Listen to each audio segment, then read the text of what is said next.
Hello student, स्वागत है आप सभी का आपका अपना YouTube channel Bihar study point. आज हम स्टूडेंट बात करने वाले हैं क्लास 10th का अध्याय 7 का प्रश्नावली 7.2 का 9वां क्वेश्चन के बारे में। ये बहुत ही इम्पोर्टेंट क्वेश्चन है, इसको बारीकी रूप से देखिए और समझिए। देखिए किस तरह से सोल्यूशन होगा, वो भी आसान शब्दों और भाषाओं में। देखिए क्वेश्चन कर रहा है कि बिंदु A -2,2 और B 2,8 को जोड़ने वाली रेखाखंड AB को 4 बराबर भागों में विभाजित करने वाले बिंदुओं के निर्देशांक ज्ञात कीजिए।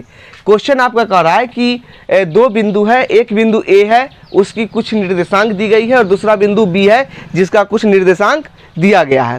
अब क्या है कि ये जो दोनों बिंदु से एक रेखाखंड खींचा गया और उस रेखाखंड को 4 बराबर भाग में बांटने वाला जो बिंदु है उसी बिंदु का क्या करना है, आपको निर्देशांक ज्ञात करना है। चलिए देखते हैं अब इसी को। जैसे देखिए कि ये बिंदु,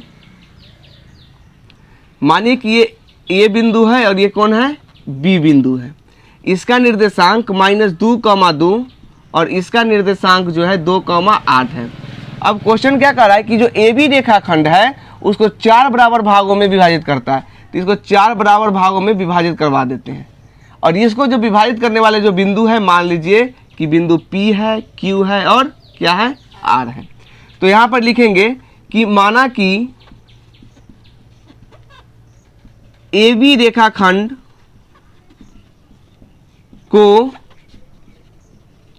बिंदु P, Q और R 4 बराबर भागों में विभाजित करता है। तो देखिए बिंदु P, Q और R जो है AB रेखाखंड को 1, 2, 3, 4 भागों में क्या कर रहा है, विभाजित कर रहा है। ठीक है, तो अब इस सब का निर्देशांक ज्ञात करना है। तो देखिए P का निर्देशांक निकालने के लिए लिखेंगे P के निर्देशांक के लिए, P के निर्देशांक के लिए देखिए यहाँ पे जैसे कि बिंदु देखिए AB, A का निर्देशांक क्या है, -2,2 हो गया, B का निर्देशांक 2,8 हो गया और अनुपात देखिए ये बिंदु P जो स्थित है इस सिरा से 1 पर है और अनुपात इधर से कितना भाग है, 1, 2, 3, यानी कि P बिंदु का जो निर्देशांक है यानी अनुपात में कि इधर से 1 भाग है और इधर से 3 भाग है, तो इसका क्या हो जाएगा, 1:3 हो जाएगा। चलिए अब वैल्यू सबको लिख देते हैं। यहाँ पे देखिए कि पहला बिंदु है तो x1 बराबर -2, y1 बराबर 2। फिर दूसरा बिंदु है तो x2 बराबर 2 और y2 बराबर 8।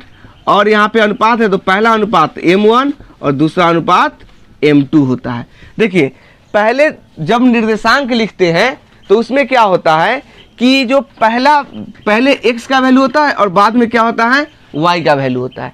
पहले x का फिर किसका, y का वैल्यू होता है। तो ये पहला बिंदु है तो ये हो जाएगा x1 बराबर -2 और y1 बराबर 2। फिर दूसरा बिंदु है तो x2 बराबर 2 और y2 बराबर 8। ठीक है, चलते हैं इसीलिए विभाजन सूत्र से। कौन सूत्र से, विभाजन सूत्र से सॉल्यूशन करेंगे। विभाजन सूत्र से सॉल्यूशन करेंगे तो यहाँ पर लिखेंगे विभाजन सूत्र जो होता है x, y बराबर होता है m1 x2 plus m2 x1 by m1 plus m2, m1 y2 plus m2 y1 बटे m1 प्लस m2, ये फार्मूला होता है। अब इस पर जो मान बनाया गया है, जो मान आया है ना, उस मान को क्या करना है, इसमें लिखना है। m1 के मान देखिए 1 है, गुने m2 के मान क्या हो गया 2, प्लस m2 के मान 3 हो गया और x1 के मान -2 है तो -2 अब बटे 1 प्लस 3। फिर यहाँ पे m1 के 1 हो गया, y2 के 8 हो गया, जोड़ m2 के 3 हो गया और y1 के 2 हो गया, अब बटे 1 प्लस 3। अब देखिए यहाँ पर कि 1 में 2 से गुना करेंगे तो 2 हो जाएगा, प्लस माइनस माइनस 3 दूना 6 बटे 4 हो जाएगा। फिर 8 एकम 8 प्लस 3 दूनी 6 बटे 3 1 4। अब 1 घटाएंगे तो -4 बटे 4, 8 6 14 बटे 4। अब 4 से 4 1 मरतबे, ये हो गया 7 मरतबे बराबर -1, 7। यही आपका जो है बिंदु P का निर्देशांक निकल गया -1,7 निकल गया। कोई दिक्कत है क्या? चलिए इसको फिर से जो है से देखिए और समझिए। अब क्या करना है, इसके बाद जो है बिंदु P का निकाल दिए हैं, अब जो है बिंदु Q का मान निकालेंगे। बिंदु क्या? Q के मान लिखेंगे Q के निर्देशांक के लिए, Q के निर्देशांक के लिए। अब यहाँ पे देखिए फिर रेखाखंड A लेंगे। A का वैल्यू कितना है? -2,2 हो गया। B का वैल्यू हो गया 2,8 हो गया। अब देखिए यहाँ पे Q बिंदु जो है इधर से क्या भाग? 1 भाग 2 भाग, तो 2 हो जाएगा अनुपात। इधर से क्या भाग? 1 भाग 1 भाग, तो 2 भाग हो गया। फिर इसी तरह से क्या करेंगे, ये पूरा मान को हम लिखेंगे। तो यहाँ पे x1 बराबर हो जाएगा -2, y1 बराबर हो जाएगा 2, x2 बराबर हो जाएगा 2 और y2 बराबर हो जाएगा 8, m1 बराबर हो जाएगा 2 और m2 बराबर हो जाएगा 2। ठीक है। अब यहाँ पर लिखेंगे इसीलिए विभाजन सूत्र। फिर क्या करेंगे, यहाँ पर विभाजन सूत्र का यूज करेंगे। विभाजन सूत्र द्वारा देखिए विभाजन सूत्र हो गया x, y बराबर m1 x2 plus m2 x1 by m1 plus m2। यानी जो फार्मूला यहाँ पे हमने यूज किया था वही फार्मूला को क्या करेंगे यहाँ पर भी लिखेंगे। यहाँ पे हो जाएगा m1 y2 plus m2 y1 by m1 plus m2। ये फार्मूला हो गया। जो मान है उस मान को हम क्या कर देंगे, इसमें रखेंगे। अब देखिए यहाँ पर m1 का मान 2 है, 2 गुने x2 का मान 2 है, प्लस m2 का मान 2 है, गुने x1 का मान -2 है, बटे m1 का मान जो है से 2 और इसका भी 2, m1 का मान जो है से कितना हो जाएगा 2, y1 का मान 8 प्लस m2 के मान 2, y1 के मान 2, बटे m1 के मान 2 और m2 के मान 2। जो मान यहाँ पे दिया गया था उस मान को हम फार्मूला पे क्या कर दिए हैं, बैठा दिए हैं। कोई दिक्कत इसमें? चलिए आगे इसको कैलकुलेशन करेंगे। तो देखिए क्या हो जाएगा, 2 में 2 से गुना करेंगे 4 हो जाएगा, प्लस माइनस -4 बटे 2 2 4, 4 दूनी 8 दूना 16 प्लस 2 दूनी 4 बटे 4। अब देखिए 0 में से 4 में 4 गया 0 बटे 4, 16 में से 4 जोड़ेंगे 20 बटे 4, ये हो गया 0, ये हो जाएगा 4 पंचे 20, यानी कि 0,5 आ गया। इस तरह से हमने Q का निर्देशांक निकाला 0,5। यानी देखिए ये जो रेखाखंड AB था उसको PQR जो है 4 बराबर भागों में बांटा था और इसी का हमें क्या करना था, निर्देशांक निकाला था। तो हमने अभी तक बिंदु P का जो निर्देशांक निकाल लिए क्या, -1,7 और Q का निर्देशांक निकाल लिए 0,5। अब बच गया कौन, बिंदु R। तब हम बिंदु R के निर्देशांक निकालेंगे। बिंदु R का निर्देशांक जो है निकालने के लिए इसको हम रफ करते हैं।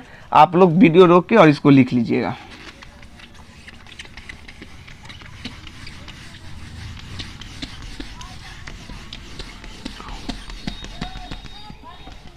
अब देखिए हमको क्या करना है, बिंदु R का निर्देशांक लिखना है। तो लिखेंगे R के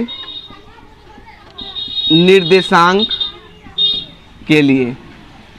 अब R का जो निर्देशांक है उसको निकालना है। तो देखिए AB रेखाखंड है तो रेखाखंड तो आएगा ही, तो AB का हो गया। अब देखिए ये R बिंदु स्थित कहाँ है, तो R बिंदु यहाँ स्थित है कि नहीं। इस रेखाखंड में इधर से देखिए क्या भाग है, 1 2 3, इधर से 3 और इधर से 1, यानी कि ये 3:1 पर स्थित है कि नहीं। तो फिर वैल्यू जो है वैल्यू लिख देते हैं। x1 बराबर -2, y1 बराबर 2, x2 बराबर 2 और y2 बराबर 8 और m1 बराबर 3 और m2 बराबर 1। ठीक है। अब यहाँ पर फिर चलेंगे विभाजन सूत्र द्वारा। लिखेंगे विभाजन सूत्र द्वारा। फिर जो फार्मूला है फार्मूला लिख देते हैं।